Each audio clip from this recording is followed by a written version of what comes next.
Well, this video has been a long time in the works. You clicked on this video because you wanted to see how to install the MotorGuide Xi3 bow-mounted trolling motor to an Old Town Sportsman PDL 120.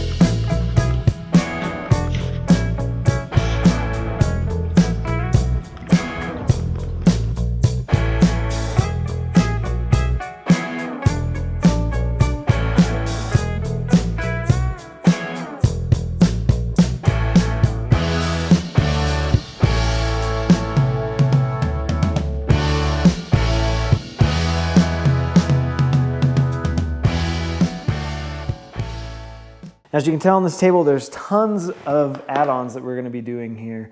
One of the significant ones comes from one objective. This is going to be the mount that they actually provide for this. And I'll put everything in the description below, kind of an ingredient list, if you will, of all the things that I needed to be able to make this successful. Now, the one objective mount is pretty simple. They give you a new stopper. So first you got to back out the old one, reach in. It's got some little feet tabs that release it. You screw in this new one. This one just allows you to maintain your threads in here. Okay, we'll do that. You take this mount, seat it all the way back. Okay, I'm going to check it from the front. Looks good. They give you this long threaded bolt. You have one washer that's on the other side, or on this side, as shown. This threads through that hole on the bottom. Okay, it's in there good. And then you sandwich that with another washer and a 7/16 bolt. Don't want to over tighten it, but I also want to make sure that it is tight. Take a 1/4 bit and you go right through the kayak. There you go. And you're going to take this end, drop that through. Got your washer and your 7/16 nut.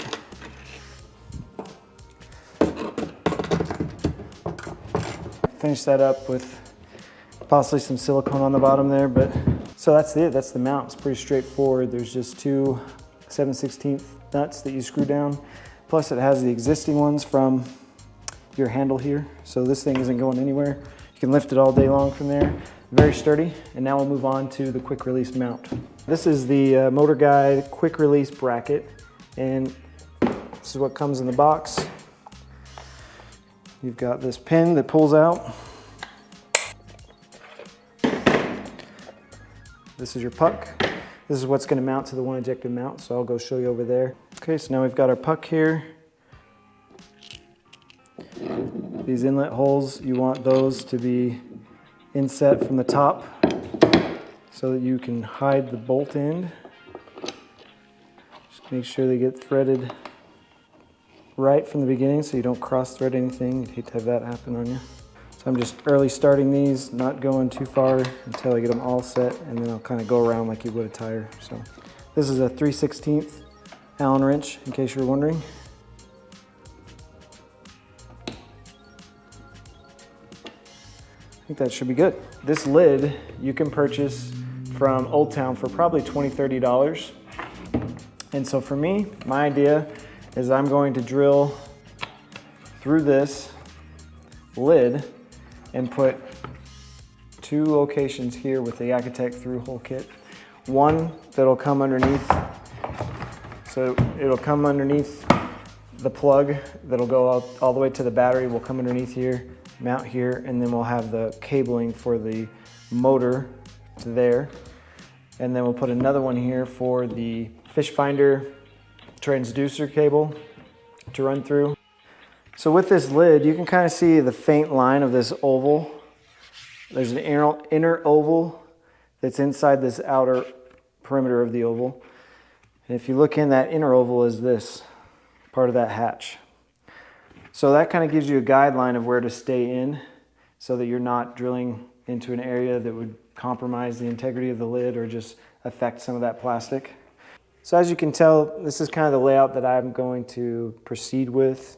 So I'm probably just going to drill a hole here in the center.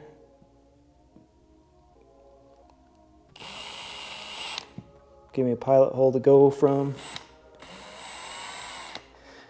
There we go, here goes nothing.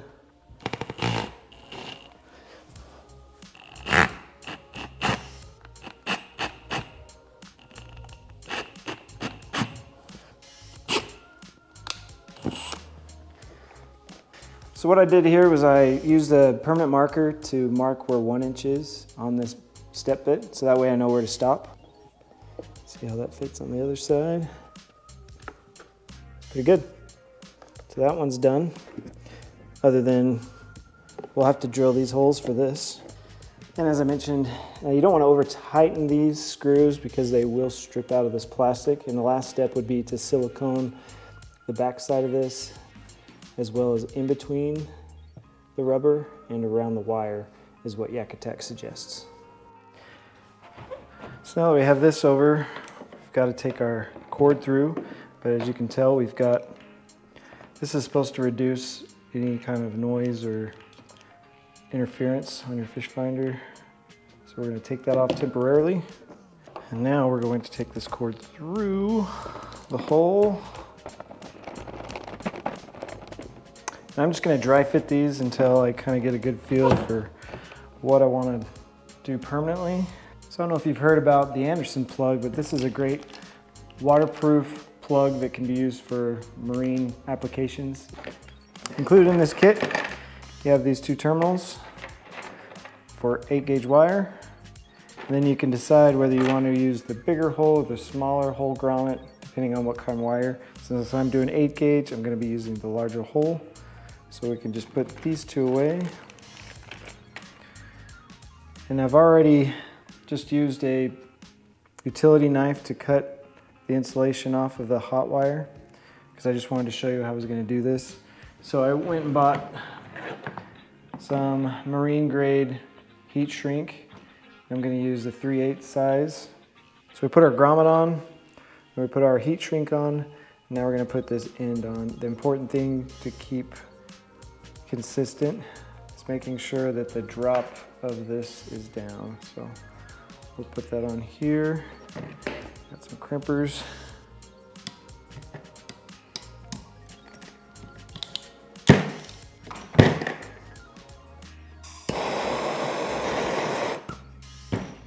Okay, so now I've got that connection made.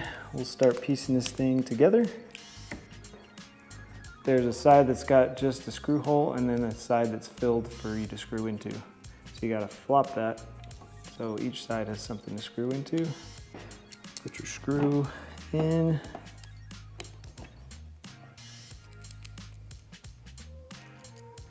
Okay, and that is the connection. And then if you want to add the dust cap, there we go. Now you're done. So I went ahead and fed the line all the way through the hole. Using type E grommets, you're supposed to slit the different ends so you're not on the same side of the slit. So that's what I did there. Okay, so now we're just going to feed this down. Then if you want to take the lid off, put that back. Okay, now we're on to the next part. We're going to pull the power wire all the way to the back, and then I'll show you what we're going to do on the other end. So I've pulled this through, just used a hanger as a way to pull that wire through. Just going to keep pulling. Okay, looks like that's most of it. And then I'm going to go do the same thing with my transducer wire, just so we make sure we have both wires up here secured for that. Okay, here's my transducer cable. Got that pulled tight. Okay, so I wired the power on the right side of the kayak coming up because it's going to come out of this side to the battery. And I didn't want the transducer and the power to run together, just in case there would be any possibility of interference. So I would suggest that for you as well.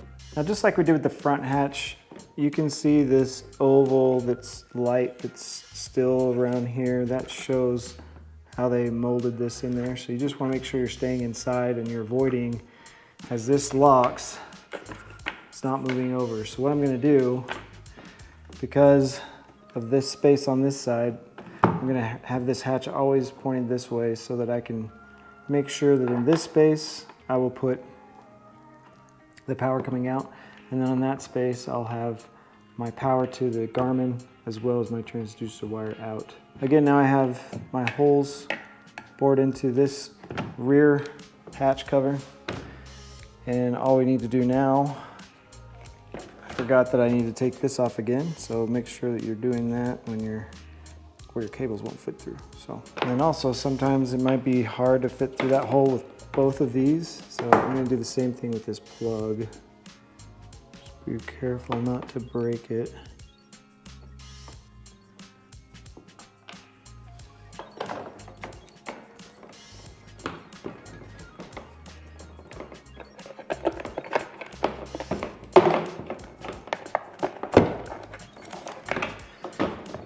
Okay. Now we'll put this back on.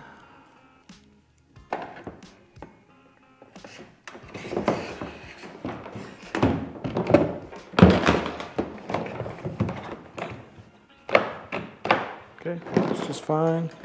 Everything's good to go. So some of the things you got to think about when you're pulling your cords out is, where's your seat going to be placed, because you never know. You might have your seat all the way forward, all the way back, and you don't want any of these cables to, interfere with that. And then you've also got to think about where to place your battery box. If you've got a Black Pack Pro like I do, this is a 16 by 16. If I put my battery box all the way down and flush, is that going to push this out of place? You got to think about all those different things. So that's kind of what I'm trying to determine here, whether I can live with, if I push this all the way up and this is down. Just trying to go through that scenario before you decide to cut your battery cable. Now we're finally getting to some exciting part. We're actually being able to see this motor here. So I'm gonna open this up.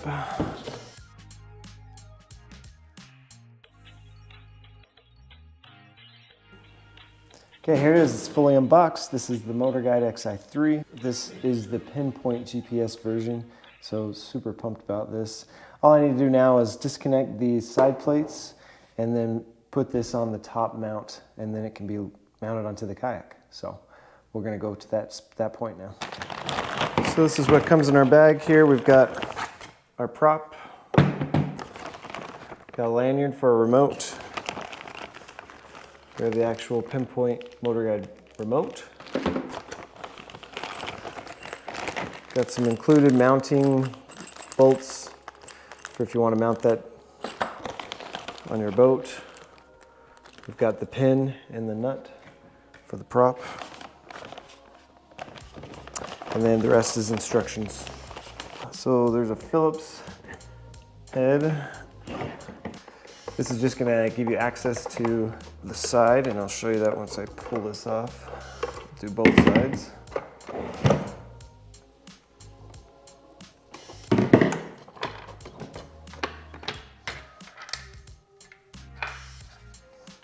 So now you have full access to the base of your motor. Bolts are included in the one objective mount kit.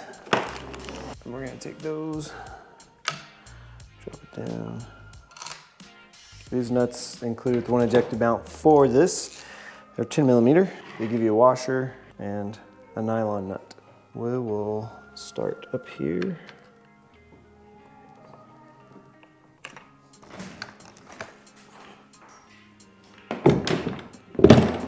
Boom. Put our pin in. Now just gotta put the side plates back on.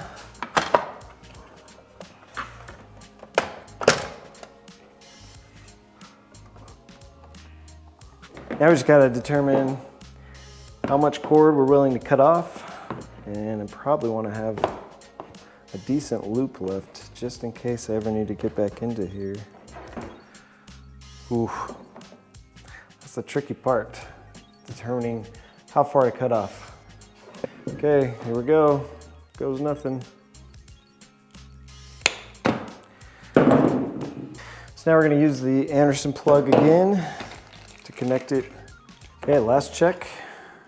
Just want to make sure that we've got positive to positive. So the good thing about these plugs, they won't let you go the other way around. You can only do it the right way, so boom. Okay, moving on. So I just wanted to dress up this cable line by just putting this black little wire protector on it. So I just bought this again off Amazon. And now I'm just gonna zip tie the ends to make sure that they're secure and not gonna come off. Okay, next step I think will be, I'm gonna drill a hole through this so that I can have a quick release from up in the cockpit of the kayak so that I can pull that cord. This will allow this to be deployed into the water. And then I need to have another rope up here so that I can pull it back up. So we're gonna work on that. Okay, so now we're just gonna drill a 1/4-inch hole through this plastic.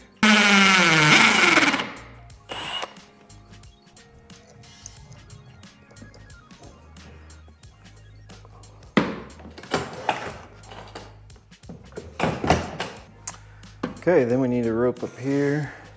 Oh, the only thing is when you move the motor. That's why you need a little carabiner there.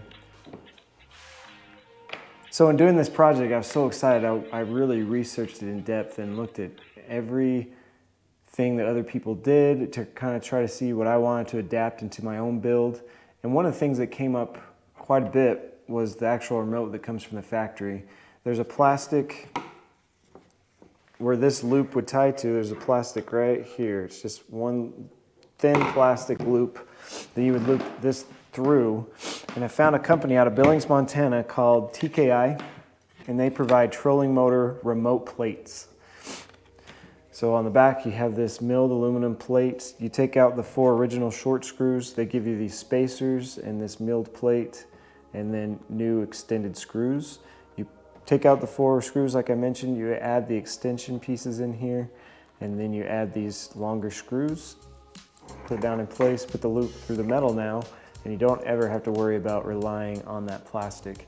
From the people that talked about not having this before, they said this broke pretty quickly on them, and some of them, they were like, I was lucky I was in my boat because it landed in my boat when it broke, whereas if it would have broke and fell out, it would have sank. So I don't think these remotes float from what that tells me. And on a kayak, when you have such small deck space, and if that were to break during a tournament, then that would be really frustrating. Just added peace of mind for me was to buy this. It was fairly inexpensive. Again, you can go to tkiinc.com, and they're USA made, and it's a great product. Our battery here gets installed, and then making sure that everything connects properly with the wiring, putting the breaker on, and we'll go from there. We're just gonna put an Anderson plug on here, and then we're gonna tie all the electrical to this 60 amp breaker and have an Anderson plug up here as well. So at any point in time I wanna remove the whole battery box with the battery to take it inside or something, I have that capability. So this is what you end up with. Okay, so that's pretty much the finished product. What we would do is flip this around here like this. This would come up underneath. Connect those.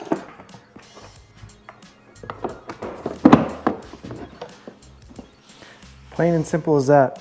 And if I ever need to charge the battery, I can either charge it from the kayak or completely remove it from the kayak.